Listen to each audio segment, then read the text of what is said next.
If you own a mutual fund or ETF right now, there is a fee quietly leaving your account every single day. And there is a good chance you have never once seen it on a statement. That fee is called an expense ratio, and for millions of investors, it is the single biggest drag on their retirement savings. Not market crashes, not bad stock picks, a tiny-looking percentage they never even noticed. Here is what that looks like in real dollars. Invest $10,000 and leave it for 30 years in a fund charging 1% per year. Compare that to an almost identical fund charging just 0.03% per year. Same market, same stock, same everything except the fee. The difference at the end? More than $70,000 gone silently to a fund company. The good news is this is completely fixable, and it does not require picking stocks, timing the market, or doing anything complicated. You just have to know where to look. By the end of this video, you will know exactly what an expense ratio is, how to find yours in about 60 seconds, and what a good number actually looks like. Here's the part most investing beginners never get explained to them, and it costs them for decades. When you invest in a fund, whether that is a mutual fund or an ETF, which stands for exchange-traded fund, you are not just buying stocks directly. You are paying a company to bundle those stocks into one package and manage the whole thing for you. That service is not free. The fund company charges you an annual fee to keep the lights on, pay their managers, cover their trading costs, and run their business. That annual fee, expressed as a percentage of your investment, is the expense ratio. Here's the sneaky part. You never write a check for it. Nobody sends you an invoice. The fee is deducted automatically from the fund's value every single day, in tiny increments, before you ever see your return. If the fund returned 10% this year but charges a 1% expense ratio, you actually see 9%. Simple math, but most people never connect those two numbers. Think of it like a slow leak in a water tank. The tank is still filling up, your investments are still growing, but a small hole near the bottom is draining it constantly. A tiny hole barely matters. A bigger hole can cost you a fortune over 30 years. That makes the size of the expense ratio everything. And the range is far wider than most people expect, which is exactly what we need to look at next. Most people assume all funds charge something similar. That assumption is quietly costing a lot of people a lot of money. Expense ratios run from as low as 0.03% per year all the way up to 1.5%, 2%, or even higher for some specialty or actively managed funds. That gap is not random. It almost perfectly tracks one key choice: passive versus active management. A passively managed index fund, like one that simply tracks the S&P 500, which is the 500 largest U.S. companies, does not need a team of analysts making daily decisions. It just follows an index automatically. Low human effort means low cost. Vanguard's S&P 500 index fund, for example, charges around 0.03% per year. An actively managed fund is different. A team of professional money managers studies the market, tries to pick winning stocks, and charges you for that effort. That effort typically costs 0.5% to 1.5% per year, sometimes more. Here's the tension in that trade-off, and the data makes it uncomfortable for active management fans. Study after study, including long-running reports from S&P Global, has found that over a 15-year period, roughly 90% of actively managed large-cap funds underperform the simple S&P 500 index. You pay more, and most of the time you get less. That does not mean every actively managed fund is worthless. But it does mean the fee has to clear a very high bar to be worth it. Most do not clear it. Now, understanding the range is one thing. Feeling what it actually does to your money over time is a completely different gut punch. And that is exactly where the math goes next. This is the section almost every personal finance video skips over too fast, because the real number is surprising enough to feel wrong. Let us build this step by step so the math is completely clear. Start with $10,000 invested on day one. No additional contributions. Just that single lump sum sitting in the market for 30 years. We will use a 10% average annual return, which is roughly the S&P 500's historical long-run average before inflation. We keep everything identical between two scenarios except the expense ratio. Scenario 1, an actively managed fund charging 1% per year. Your effective return after fees is 9% annually. After 30 years, that $10,000 grows to about $132,000. Scenario 2, a low-cost index fund charging 0.03% per year. Your effective return is 9.97%. After 30 years, that same $10,000 grows to roughly $203,000. The difference is about $71,000 from a single $10,000 investment, no additional contributions. That gap is entirely explained by the fee. Same market, same 30 years. Now scale that up to something more realistic. Say you are contributing $300 a month to a retirement account over 30 years. A pretty common number for someone using a 401k. At 1% fees, you end up with roughly $540,000. At 0.03% fees, closer to $660,000. That is about a $120,000 difference, roughly equivalent to a year and a half of median U.S. household income, just sitting there because of a fee most people never even checked. The fee does not just take a cut of your earnings once. It compounds against you every single year on your growing balance for decades. That is why the gap feels so large.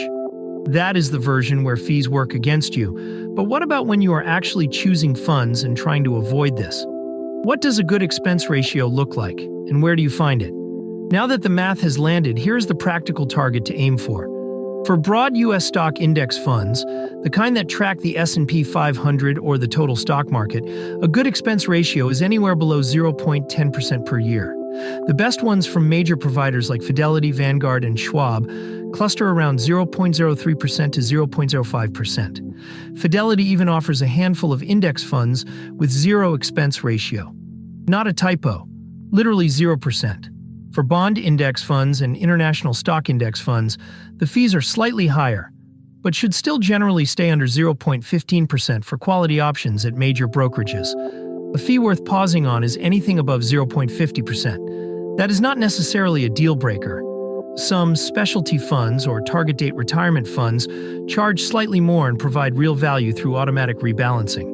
But above 0.50% without a clear reason is a flag worth investigating. Anything above 1% is a serious conversation to have with yourself. At that level, the fund manager is taking a big portion of your long-term gains, and the burden of proof for why is this worth it becomes very high. One important note, expense ratios are not the only fees. Some mutual funds also charge a sales load, which is an upfront or back-end commission, sometimes 3% to 5%. Those are separate from the expense ratio and can make a fund even more expensive than the ratio alone suggests. Always check for no-load funds when you are shopping. That is what a good fee looks like. But how do you actually find what your fund is charging right now? This is faster than most people expect. And there is a good chance what you find will surprise you. Every fund is legally required to disclose its expense ratio. There are 3 places to find it in under a minute. First, check your brokerage account. Log in to Fidelity, Vanguard, Schwab, or wherever you invest. Click on any fund you hold. Somewhere on that fund's detail page, usually under Fund Details, Overview, or Fees, you will see a line that says Expense Ratio. It is a legal requirement to show it. Second, go to Morningstar.com. Type in your fund's name or its ticker symbol, the short letter code like VOO or SPY. Morningstar lists the expense ratio right on the fund summary page, usually within the first few details. Third, find the fund's prospectus. Every fund publishes one. It is a legal document summarizing how the fund works and what it costs.